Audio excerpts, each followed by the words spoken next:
Thank you, Carlos, and good morning. Welcome to All Faiths Unitarian Congregation. Today, we are addressing the issue of minority mental health. My name is Michelle Gemma, and I will be leading our service today. Here, you find a diverse and inclusive spiritual community where we welcome people with many beliefs. You could bring your whole self, your full identity, your questioning mind, and that big, expansive heart. At All Faiths, we have more than one way of experiencing the world and understanding the sacred.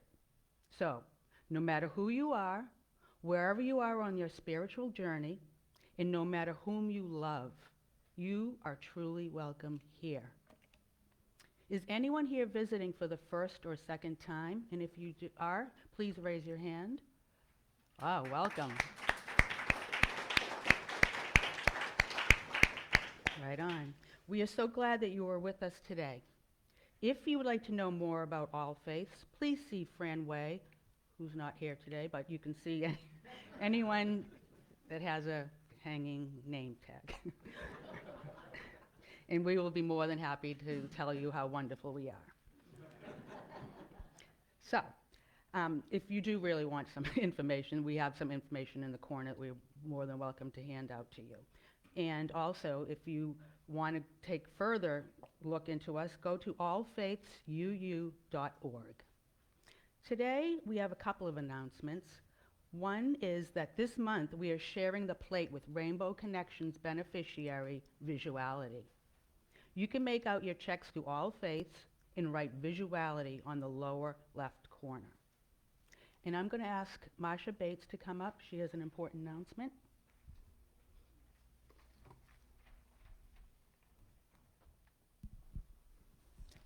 Good morning. My name is Marsha Bates, and I am one of the team leaders for All Faiths activities with Lee Interfaith for Empowerment, or LIFE. Now, is there anyone here who is concerned about the lack of affordable housing in Fort Myers and the surrounding communities? Mm-hmm. Especially for those who have limited income, for low-wage earners, restaurant staff, landscapers, aides in long-term care facilities.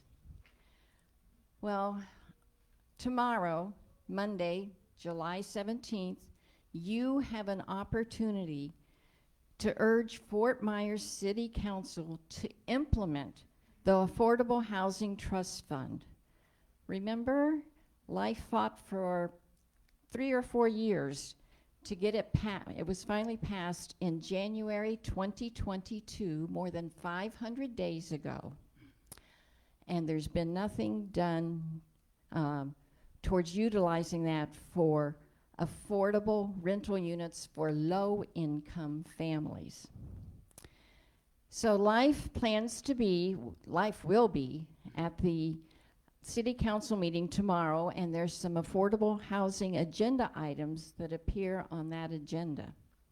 You are invited to be at City Hall at 4:15 so you can sit with other LIFE supporters to show solidarity with their LIFE spokespersons. But more importantly, your presence will demonstrate to the city officials that many of their constituents are dismayed by the city's failure to implement the Affordable Housing Trust Fund in a manner that benefits the low-wage earners who live in our city and provide essential services for all of us. We need to show people power tomorrow night. Now, if you want to speak at the council meeting with the other LIFE spokespersons, you need to be at the City Hall building by 4 p.m. to sign up as a speaker. And there'll be a LIFE leader there to help you with that process. And they will actually provide a script, a suggested script for you. So the information, Regina had sent out an email blast on Friday. That information has been updated, and she sent out another one this morning. And there's a copy of that on the bulletin board in the community room that gives you some more details about where to park, etc. So anyway, I hope to see you tomorrow night at City Hall so we can take action to help solve the lack of affordable housing problem in Fort Myers. Thank you. Thank you, Marcia.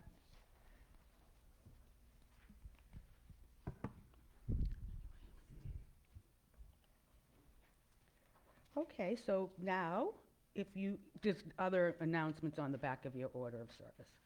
Please rise in body and spirit as we sing together hymn number 361, Enter, Rejoice, and Come In.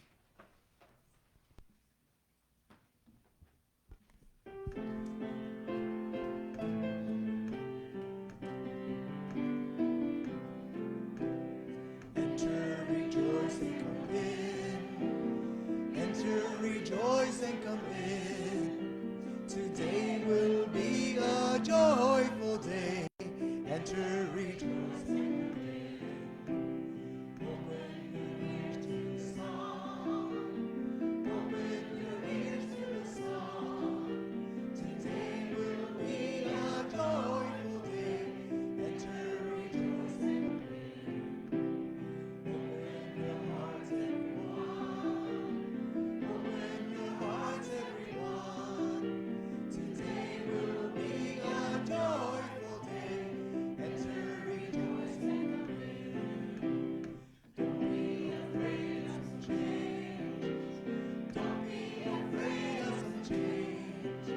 Today will be a joyful day. Enter, rejoice, and come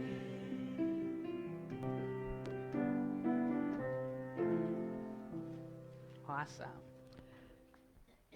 As Diane Cartwright comes forward to light the chalice, please join together in reciting the words in your order of service. As we light the chalice, let us remember our brothers and sisters who are dealing with the challenging issues in their lives.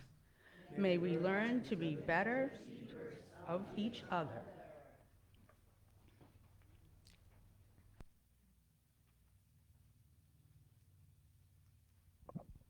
At this time, we invite you to come forward and share with us any joys, sorrows, or gratitude that you have. Chris. Hi, I'm Chris Stotler. It's good to be back. We've been gone for a month. One of the reasons for being up north was a celebration of life for my brother-in-law, Mark. And we had it, all the family was there, able to gather on a Saturday, a nice day. And then he died about 12 days later. So it was a celebration of life while he was still alert enough to be able to meet and talk to everybody. It was a wonderful experience for all of us, and it was just a good way to share his final days with him and that. So this is for Mark and my sister. We hold them in our thoughts and prayers. It's good to have you and Marcia back with us to promote life.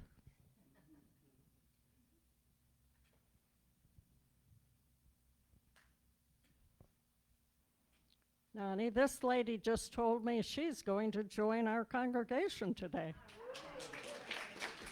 Look at the butterflies. She's my spirit mate. It's my great joy to let you know how pleased I am to be joining this church, this fellowship today. Excuse me. And if David and Marigold will raise their hands.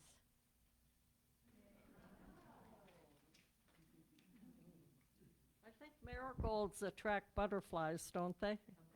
I think so. We welcome you, and I'm lighting this for you and your family. We're delighted you decided to join us. Good morning. Wanted to thank all of you who showed up for our memorial service yesterday and for all the kind words that I got. Wanted to add one more little vignette, and of course there's so many regarding Barbara, but You learned yesterday that, those of you who are here, that she started her career as a reporter for Newsday. Now, Newsday was a place that any journalist major would have died to get to, and so you might have wondered, how does a high school student just out of high school walk into Newsday and get an office and support staff and become a writer? It turns out that the guy who ran, the CEO who ran Newsday, had a daughter who went to the Ursuline Academy, and it was Barbara's best friend. So she grew up going to their house for nights and weekends, and he was the only one in her life who ever paddled her behind for problems that she got into with his daughter. So basically, she got her start due to nepotism. We had a beautiful service for Barbara yesterday, and we learned so much about her life. And my favorite song is Getting to Know You. And by sharing joys and sorrows and gratitude, it's one of the ways that we do get to know each other. And Peggy?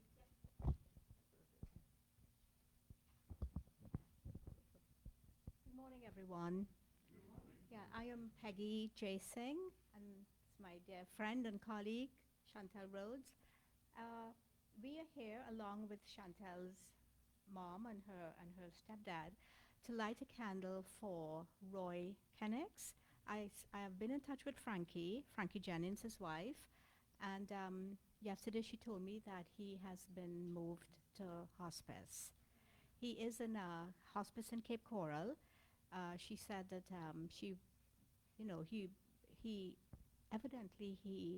but we all know that he has been gravely ill, and it might have been within the last day or so. He also suffered a stroke, so he's not speaking. But she said, Peggy, if anyone wants to go to see him, why not? So he is in a hospice in Cape Coral, and I think it's on Diplomat Parkway. As a matter of fact, I'm going to be asking somebody to take me there after.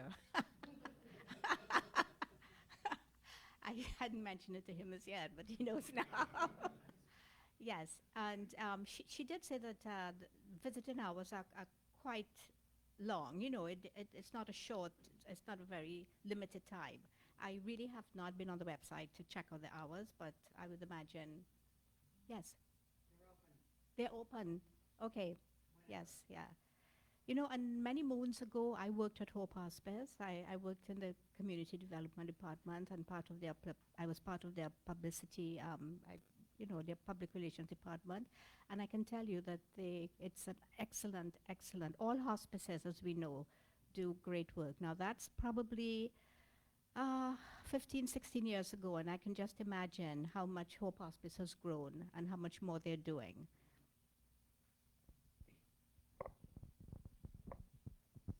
Roy and Frankie have spent their lives enhancing the lives of children, basic learning skills tutoring center. They've been very special members of All Faiths from our start. So hold them in our thoughts and prayers.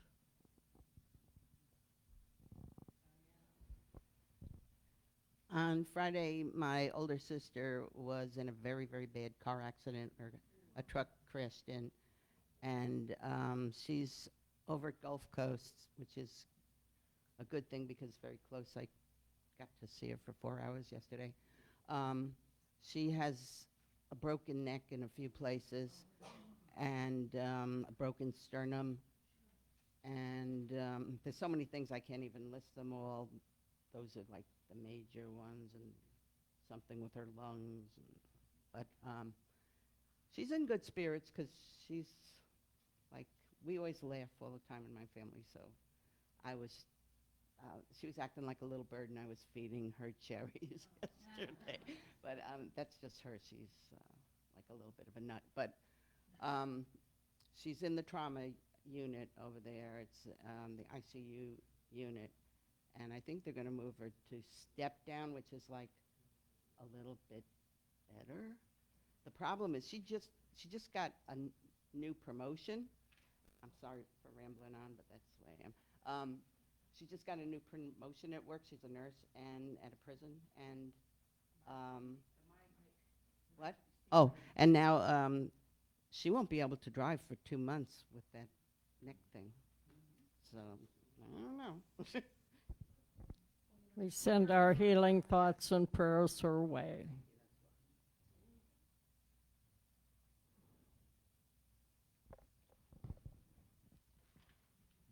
And I have a message to share with you from our speaker last week, Allison Carville. Thank you for the invitation and opportunity to speak at your congregation. I appreciate the worship service leaders who made me feel very at ease in the morning.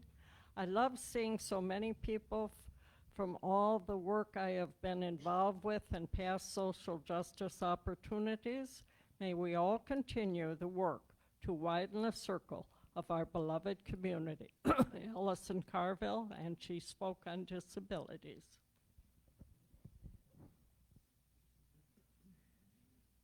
And I'm lighting this candle for all of you who have joys and sorrows in your heart. May you go out and visit and support those who cannot be with us.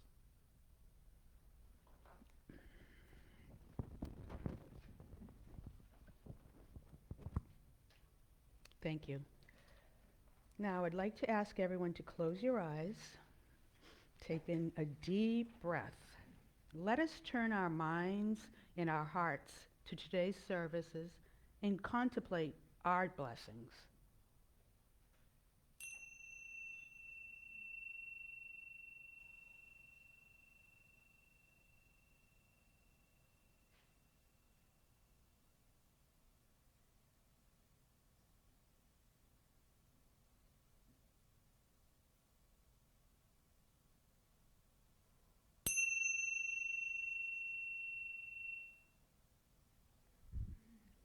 Now, if we can all rise in body or in spirit as we sing together hymn number 123, Spirit of Life.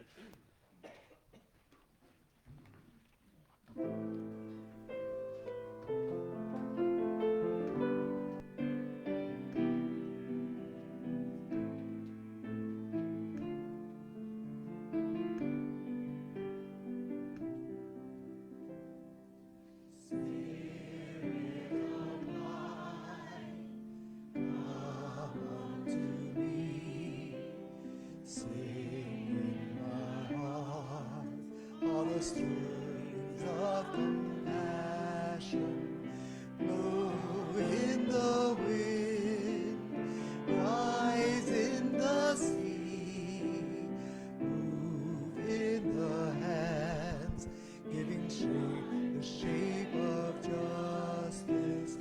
Roots hold me close, wings set me free. Spirit of life, come to me, come to me. Our opening words are Minority Mental Health Awareness Month.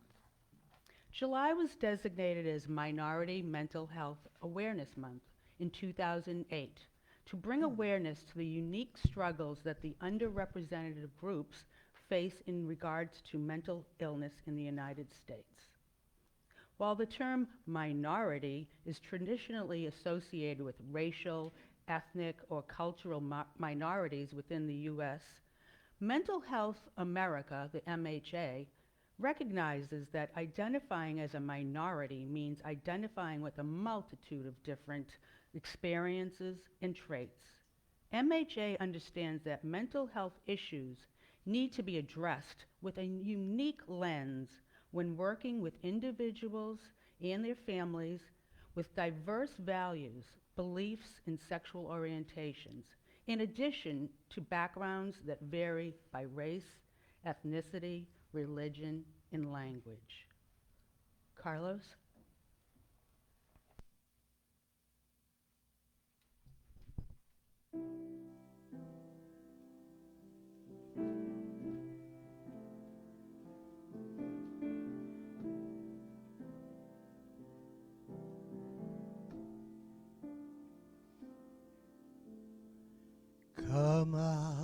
sadness wherever you've been. Come broken hearted, let rescue begin. Come find your mercy, sinner, come kneel. Earth has no sorrow that heaven can't heal. Earth has no sorrow that heaven can't heal. So lay down your burdens, lay down your shame. All who are broken, lift up your face. A wanderer, come home. You're not too far. So lay down your hurt, lay down your heart, come as you are.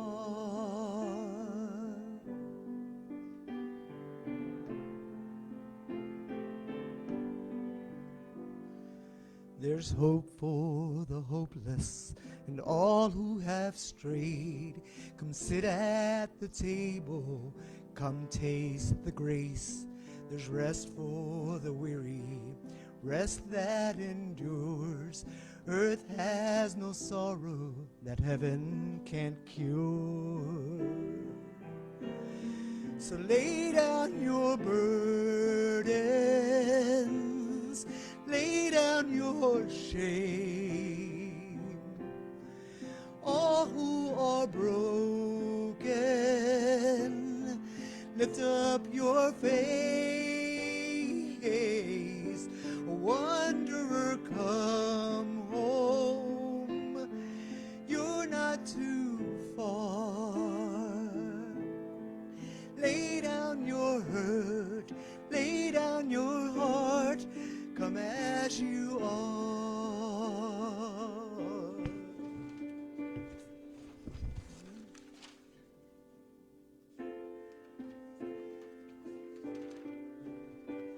There's joy in the morning, sinner, be still.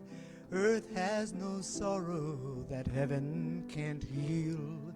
Earth has no sorrow that heaven can't heal. So lay down your burdens, lay down your shame.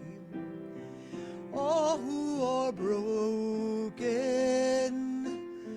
lift up your face. Wanderer, come home. You're not too far. Lay down your hurt, lay down your heart, come as you are. Come as you are. Come as you are. Come as you are.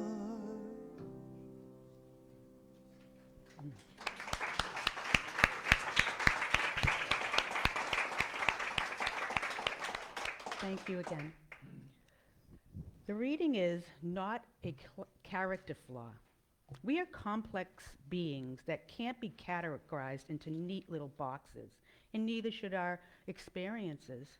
However, there are shared misconceptions among many minority and/or marginalized communities that we must address to change the way we think about mental illness, especially when we begin to recognize that mental illness is often treated as an individual weakness or character flaw among those populations. In 2017, MHA's Minority Mental Health Month campaign, #Not a Character Flaw, explored stories told by many individuals who identify as part of a minority community about their experiences with mental illness and recovery.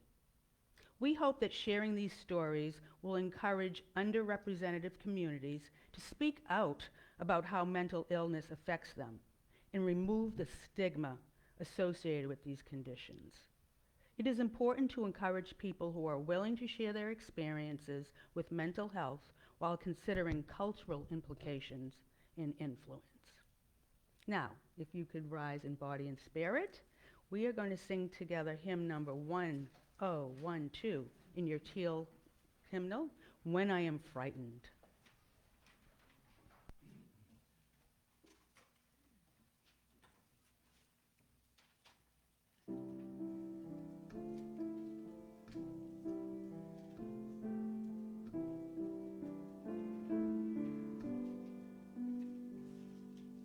When I am frightened, will you reassure me?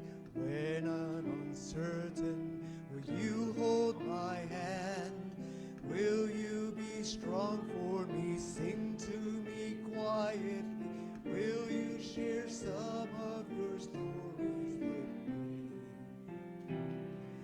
If you will show me compassion, then I may learn to care as you do. Then I may learn to care.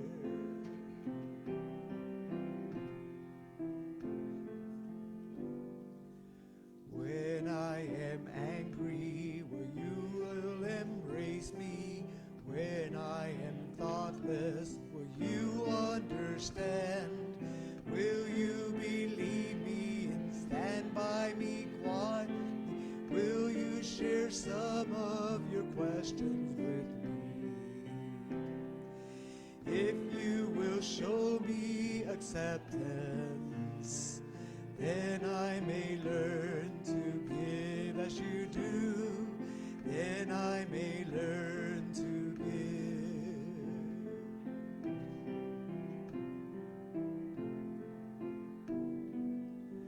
When I am troubled, will you listen to me? When I am lonely, will you be my friend? Will you be there for me, comfort me tenderly? Will you share some of your feelings with me?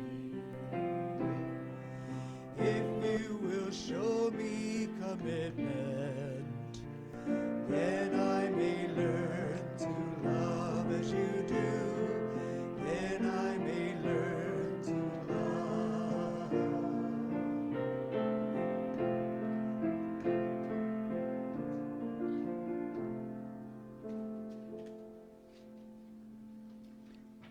Thank you, Carlos.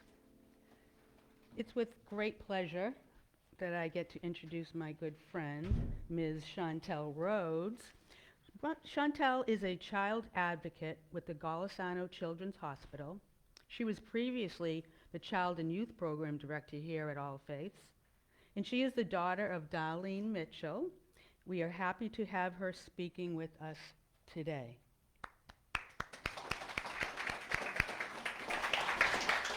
Thank you, sweetheart. Good morning, everyone. Ooh, I like this hands-free microphone. Good morning, and thank you all so much for having me this morning at All Faith Unitarian Congregation. Can you all hear me okay? Yes. Wonderful. That's what I like to hear. So typically, as Michelle, my good friend, just mentioned, whenever I am here at the All Faith Unitarian Congregation, I'm here with my mother, who is so gifted in her singing abilities. She is so gifted that she set such a high bar in music, one that I could not maintain, and I was forced to go into the field of social work to try to make something of myself. I love you so much. My mother, my stepfather is here today, and I have a unique affiliation with the Unitarian congregation. So when I was a child, my mother would be invited to speak to All Faith Unitarian Congregation, and we had a Baptist background at the time, but Minister Wayne Robinson was here when I was just a child, and I was exposed to compassion that looks different, that is wrapped differently, where people can have their own individual spiritual journeys respected and in a safe place. And All Faiths was my first example of that. My very first example of that, and it stuck with me throughout the years, and it has been a protective factor in my life, and we'll talk a little bit more about those protective factors. But there is only one thing that I do not like about the All Faith Unitarian congregation, and that's you expect me to address a topic of minority mental health in less than 30 minutes. Lord have mercy, I need at least an hour just to lay the framework. But I'm going to do the best I can today and bring you some of my experience coupled with the work that I do at Lee Health, where I am now a mental health navigator in the child advocacy department, along with my good friend, Miss Peggy Jagmohan Singh, who has been such a great mentor to me. Her and I get a chance to see each other on a consistent basis as we are out in the community addressing the mental health concerns that we see around us. Now, a part of the requirement for Lee Health's mental health navigation program is lived experience. We are called peer counselors because we want to be able to talk to people from the perspective of, I get it. I understand how frustrating it is to not know where to start, to not have all of the answers, to not know how to navigate this system of care now that my child has been diagnosed with a mental illness, right? And so the lived experience component is so important as we work to close the gaps in mental health services that are provided. So as far as my own journey, when I was in my 20s, I had the courage to go and visit a psychiatrist. I had no other choice. I knew that that was the right thing to do, and I was prescribed antidepressants. In my 20s, I rejected this. I wanted to show in my youthful arrogance that I could just overcome what was going on with me just through willpower, right? In my youthful arrogance. So I rejected it. However, the year 2020, how many of you remember that great year? Oh, what a great year. In the year 2020, I finally conceded when I spoke to a psychiatrist who then diagnosed me with major depressive disorder. Life is depressing. How many of you know that life, Lord have mercy, can be quite depressing? I lost my grandmother in that year.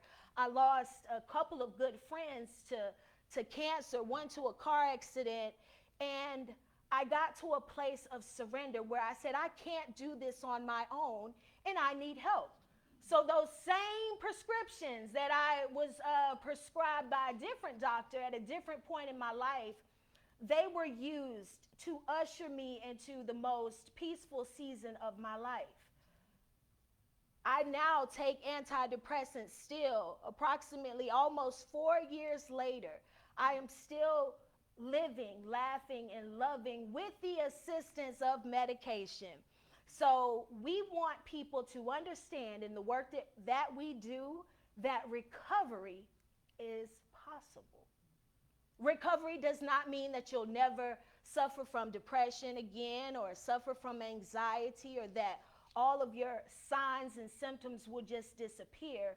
Recovery means that with assistance, you can get back to living, laughing, and loving. Because anything that interferes with your ability to live, laugh, and love, and it persists more than 2 weeks, that is considered a mental illness, okay? So I'm going to attempt to, and Joyce, just tell me to wrap it up when if I get a little bit carried away. I'm going to attempt to address today in 3 parts. We're going to talk about some statistics, where we are, what the numbers say. We'll talk about the work that is being done locally by Lee Health, such a powerful organization in our community. And then finally, we will talk about what it is that you can do to get involved, stay connected, and just be a better ally for those who are living with mental illness. Or hopefully you hear something today that will assist you in your own journey towards mental wellness. Okay, so just to paint a brief picture for us, the CDC says that 1 out of every 5 people will be diagnosed with a mental illness. So that's 1, 2, 3, 4, you. 1, 2, 3, 4, you. 1, 2, 3, 4, you. Okay? So we see how we must first understand how common mental illness is. All right? So only 25% of African Americans seek treatment compared to the 40% of their white counterparts. Now, on the topic of minority mental health, Lord have mercy, what a task. I had to try to find which minority group I would identify with today to provide you all with some information. And the Black experience is one that I am intimately connected with. And so I wanted to speak a little bit from this perspective. All right, so we have 25% of African Americans seeking treatment. African Americans are more likely to get treated for a mental illness in the emergency room first, before going through any other provider, any other professional. Only 2% of psychologists in the United States are Black. So this just gives us an idea of what we're working with. Mental illness is common, number one. And there's a saying that says, whenever America has a cold, Black America has pneumonia. And I will apply that to various marginalized groups. In other words, whenever America is dealing with a crisis, that crisis is much worse whenever you get down into the nooks and crannies of these various marginalized and minority communities. All right, so what is being done here locally? So we looked at a global perspective, but there are some amazing organizations that are working diligently to raise awareness of mental health concerns. I have the luxury and the honor of representing Golisano Children's Hospital and the families that we serve, many of which are minorities. Some are undocumented folks. Some are LGBTQ folks. Some are Black folks, Hispanic folks. So we serve a wide range of families with our mental health navigation program. And I'll talk a little bit more about the other program that we offer. Well, I might as well talk about it now since I'm here. So the other part of our program is our public education program, where we teach mental health first aid, we teach parenting classes, we provide support groups for youth and adults to this community, and everything is absolutely free.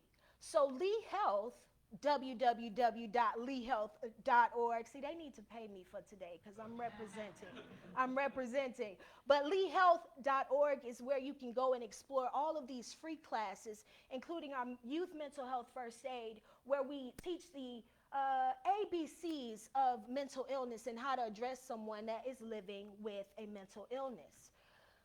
Some unfortunate news that reinforces the work that we do. Suicide is the second leading cause of death for children ages 10 to 14. Okay? So this is important work. We look at organizations that are committed to addressing minority mental health. I give a lot of credit and honor to the Quality Life Center, who has been here in our community for over 30 years serving our children, the children of Dunbar. The Quality Life Center has worked in the past few years very diligently to try to bring more awareness and services to families living within the Dunbar community, a predominantly Black community. So we have service organizations like Salus Care, Elite DNA, the Sterling Center, all of them who are waiting to receive our calls. When we call with the information, they're ready to provide psychiatry, medication management. They are ready to provide therapy. They are ready to provide support and other services so that people can get back to doing what? laughing, and loving. All right? So, I wanted to go back a little bit. See, I got a little bit ahead of myself because during the part where I highlighted the statistics, what I wanted to express to you, and I'm going to go ahead and express it now, are some of the barriers to seeking treatment, okay? Remember, whenever America has a cold, Black America will have pneumonia. Cost is a barrier. Only 10% of Black Americans are living without health insurance. Knowledge about mental health services. Again, that is why we are out in the community doing what we're doing, teaching classes, educating professionals. We educate doctors. We educate the nursing staff. We educate those who will have face-to-face interaction with youth and adults who are hospitalized under the Baker Act. Okay? Now we will talk about risk factors and protective factors. Remember when I said my mother is a protective factor in my life? That's that family love. That's that family protection. And this goes for anybody, not just minority communities, of course, but those risk factors include trauma, those traumatic life events. And trauma doesn't have to be anything major, like a catastrophe or so-and-so being elected to president or anything major like that. Trauma can be anything that impacts you in a way and it rocks your spirit and it rocks your being and your personhood. Okay? Genetics. Some people are genetically predispositioned to having mental illness. Drug and alcohol use, discrimination, racial injustice, that's another risk factor. Family conflict, that's another risk factor. Stressful life events and poverty. Poverty is a major factor when dealing with mental illness. Imagine trying to address your mental illness and you can't feed your children. You can't pay your rent. And then somebody's like, oh, I have a self-help book for you. Would you like to read this? So when we look at various options for treatment, we must think broadly, we must think very practically, because there are practical things we can do to help make this world a better place. And who knows that better than All Faith Unitarian Congregation? So now let's talk about some more protective factors. We have physical exercise. I'm working on it. They say running helps with depression, and I'm going to get around to it. For now, I'm going to get around to it. It's just been a lot of snacking lately, but I'm going to be one of those exercise people one of these days. Getting enough sleep. Such a protective factor for our mental health challenges. Group activities. This is the one I want to get to. Cultural and religious beliefs. So in dealing with the Black community, you must understand the religious nature and the religious and spiritual roots that Black people have used to carry them over time since the transatlantic slave trade. And so in the spirit of embracing the fullness of our diaspora, we have to recognize that the church, the preached word, played an important part in helping us sustain ourselves and helping us overcome and have hope and love and something to look forward to. As a matter of fact, you all get out so early, I'm going to have time to go to my home church, Mount Hermon, and catch them. They'll be just getting started by the time we're getting out of here today, because there is something so transformative about the preached word. I can appreciate data. I can appreciate statistics that inform us of treatment, but I want to highlight the resiliency of people. Specifically, I want to give honor to the resiliency of the Black community as we've held on. It didn't sound like therapy, but it sounded to us like what a friend we have in Jesus. All of our sins and griefs to bear. Oh, what a privilege it is to carry everything to God in prayer. That resiliency was in work, and it has been in work, and that is why we are able to stand here today with love in our heart and with strength in our backs as we encourage people to take care of their minds, to take care of their spirits. Lord have mercy. I'm going to wrap it up. How much time I have left, Joyce? All right. So my favorite point of today is, well, what can we do? Number one, we can be informed, not just for ourselves, but for other people as well. We want to be servants. We want to, listen, it says here in the program, may we learn to be better keepers of each other. That is our goal. That is why we do what we do. Again, recovery is possible, and we want people to know that. So there are a number of local initiatives that you can get involved with if you want to serve. If you want to be assisted, start by talking to your doctor. Being honest, I'm not feeling my best. I'm dealing with grief. I'm dealing with loss. I'm dealing with so-and-so just passed away. I'm dealing with so-and-so just got elected or re-elected. And I need help. Start there. But the number one thing you can do to decrease stigma, because that is our aim, to decrease that prejudice, that unfair judgment and treatment of someone that you believe is other than, one of them, outsiders. So when it comes to mental illness, the best thing you can do is watch how you talk about people with mental illness. Watch how you talk about people. When I visit my aunt and I tell her that I'm going to see a therapist and I'm in therapy, she's like, oh, you going to see a shrink, huh? And those are some of the attitudes that they hold, and that's what contributes to stigma, and we're learning to talk about people in person first language, putting the person before their diagnosis. So we encourage people to talk about themselves differently. Instead of saying, I'm bipolar, try saying, I live with bipolar disorder, because you're still living, you're still coping, okay? Instead of, like at the hospital, for example, when we're on the oncology floor, we don't say, oh, there's a cancer walking down the hall. No, we say that is a person living with cancer. And if we apply it to every area of our life, he's homeless, she's diabetic. No, that person is experiencing homelessness. Keeping that person first, changing the way we talk about mental illness to ourselves, to our family, to our coworkers, to those in our community, to reduce that stigma. It is possible to recover.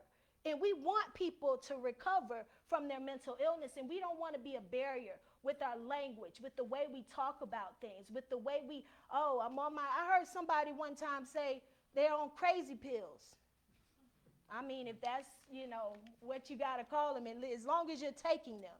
Because it is so important to understand that change happens through those practical steps. Like I had an aversion to taking medication. That idea had to be deconstructed in me, because if I had heart disease or diabetes, I would still take my medication and no one would say a thing. Okay? So that is the number one thing we can do. My beautiful colleague, Peggy Jagmohan Singh, is here. We are connected to an initiative for all of Southwest Florida through the Collaboratory and Lee Health. So the Collaboratory is another group, organization, agency, hub that is doing amazing things in Southwest Florida, and you can be a part of it. After service, if you would like to see Peggy, she would jot down your name. Thank you, Peggy. She'll jot down your name and email address, and we'll make sure that you are connected to that initiative with the Collaboratory and Lee Health, where they are looking to improve the overall quality and well-being of residents here in Southwest Florida by the year 2040. 2040, we have a long time to go. Some of us may not even make it to the promised land, but we will be able to help lay that framework for some very important work dealing with behavioral health, early initiatives in various ways, and they need people to be involved to inform this research. So again, see Peggy after that, and continue to be the light in this world that each of you are. All Faith has been a light in my life. Thank you so much for the contribution. Thank you for what you stand for. Thank you for who you are. And I'm going to leave you all because I think I'm doing okay on time. So thank you all so much.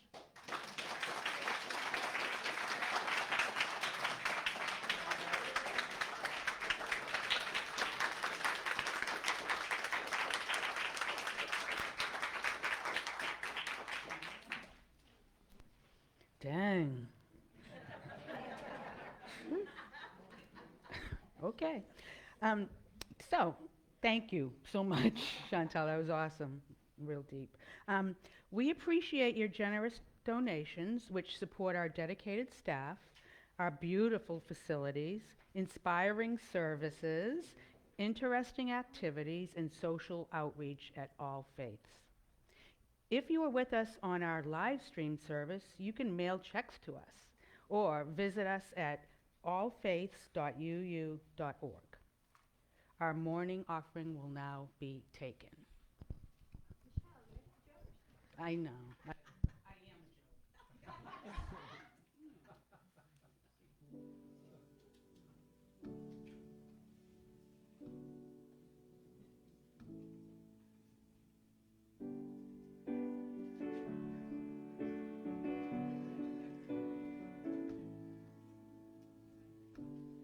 Don't give up.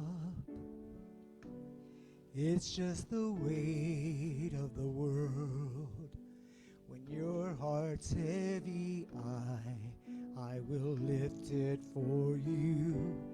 Don't give up because you want to be heard.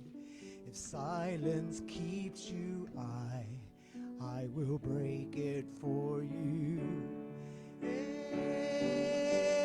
Everybody wants to be understood. Well, I can hear you. Everybody wants to be loved. So don't give up because you are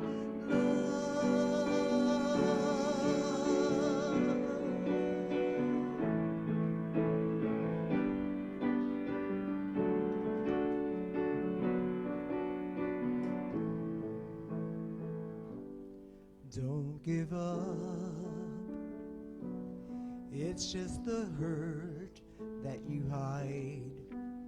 When you're lost inside, I will be there to find you. Don't give up because you want to burn bright. If darkness blinds you, I will be shine to guide you. Everybody wants to be understood.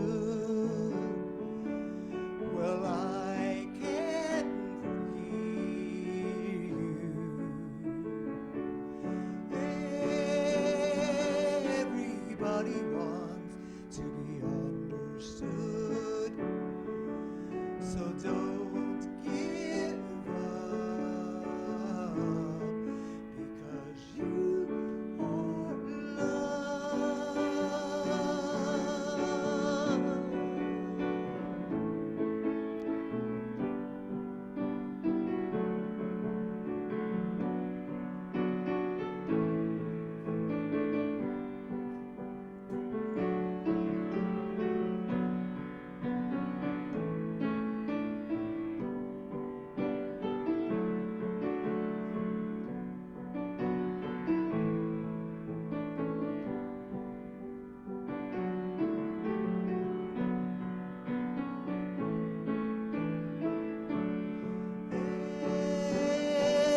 Everybody wants to be understood.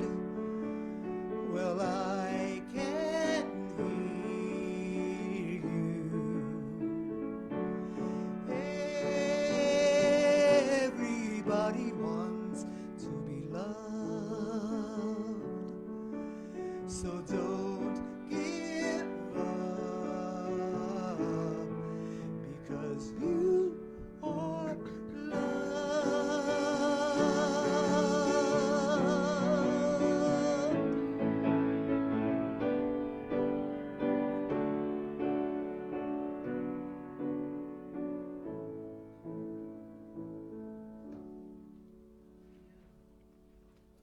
Beautiful. Thank you.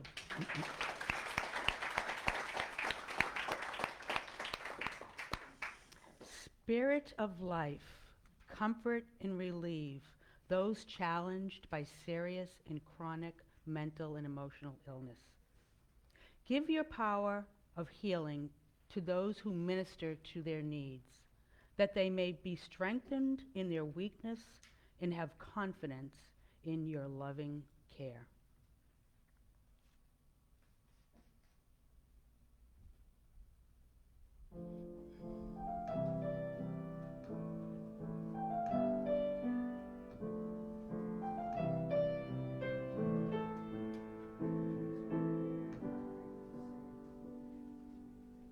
I've been waiting on the sunset, bills in my mindset. I can't deny they're getting high, higher than my income. Income's breadcrumbs. I've been trying to survive. The glow that the sun gets right around sunset helps me realize that this is just a journey. Drop your worries.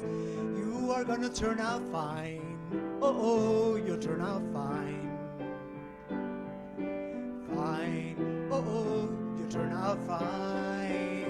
But you gotta keep your head up. Oh, and you can let your hair down. Hey, you gotta keep your head up. Oh, and you can let your hair down. Oh, I know it's hard. No, it's hard to remember sometimes, but you gotta keep your head up. Oh, and you can let your hair down. Hey, hey, hey, hey. I got my hands in my pockets, kicking these rocks. It's kinda hard to let this life go by. I'm buying into skeptics, skeptics mess with the confidence in my eyes. I'm seeing all the angles, though it gets tangled.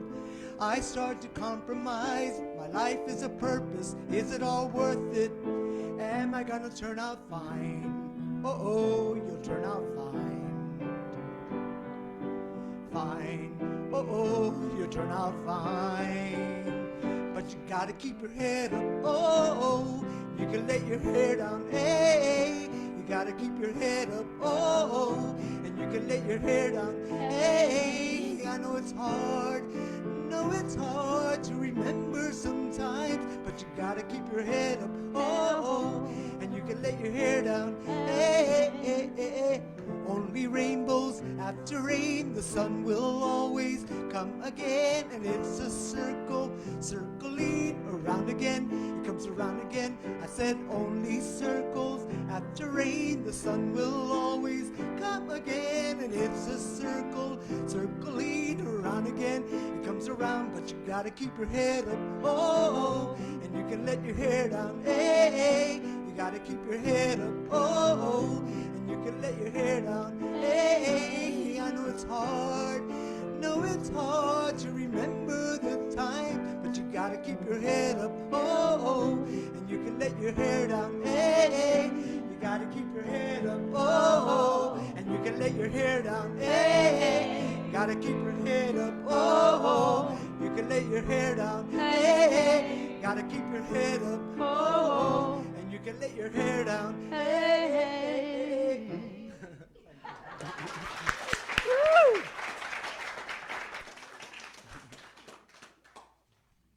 Okay. I was just letting my hair down. Me too. I was thinking of you first. Yeah. Anyway, that was awesome. We want to thank Chantel Rhodes for her enlightening message.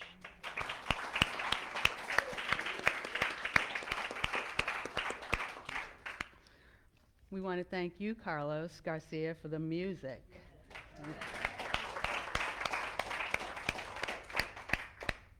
We want to thank Sharon Gray on our camera. Come on, let's get this going. Ed Elrod on sound. Joe Gayton, our sexton. Joyce Schaefer for the beautiful flowers, as always. Frank Geltner, thank you for all the great hospitality, and our friendly greeters. Get double. It is so good to be connected to everybody, and we will keep that wherever we go.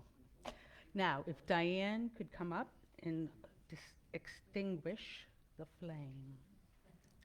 Thank you. We extinguish this flame, but not the light of truth, the warmth of community, or the fire of commitment. These we carry in our hearts and out into the world. Thank you. Now please join us for coffee, tea, cookies, conversation. Thank you.